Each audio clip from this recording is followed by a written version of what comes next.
pag-uulat mula naman sa impilan ng DWJO, ang Spirit FM, CMN Infanta, Quezon.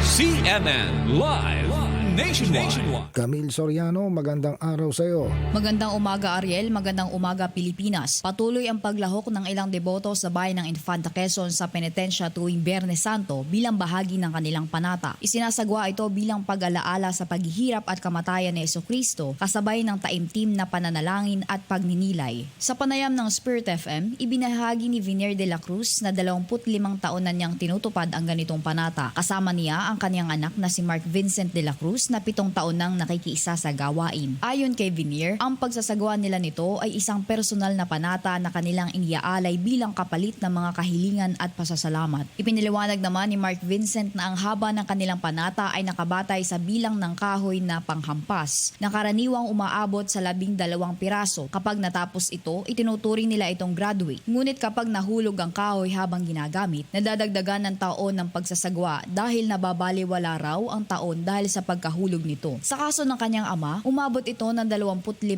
dahil nagpatong naman ito at siya na rin ang humalili at gumagawa ng pagkukudlit o pagsusugat matapos pumanaw ang dating gumaganap nito. Sa mismong araw ng Biyernes Santo, nagsisimula silang magdasal sa simbahan ng St. Mark Cathedral bago maglakad habang paulit-ulit na pinapalo ang kanilang likod bilang simbolikong pakikiisa sa paghihirap ni Kristo. May ilang kasamahan umano silang nawawala ng malay sa daan dahil sa matinding pagod at sakit. Sa kabila nito, nagpapatuloy ang pagpalo hanggang sa loob ng simbahan ng San Mateo sa Barangay Libho, kung saan isinasabay ito sa misa sa nasabing simbahan. Nilalagyan din ng bawang at dinidiinan sa likod na itinuturing nilang pinakamabigat at pinakamasakit na bahagi ng kanilang ginagawa. Matapos ang lahat, naguhugas sila sa dagat upang linisin ang katawan at mapabilis ang paghilom ng mga sugat. Samantala, nilinaw ng simbahang Katolika na hindi nito itinataguyod ang ganitong uri ng penitensya, bagamat nananatili itong personal na pagpapasya ng mga deboto. Para kina Vinier at Mark Vincent de la Cruz, ang penitensya ay isang paraan ng pagtupad sa panata at pagpapakita ng kanilang debosyon tuwing Biyernes Santo. Mula rito sa DWJO Spirit FM Infanta, ako si Camille Soriano, nagbabalita para sa CMN Pilipinas.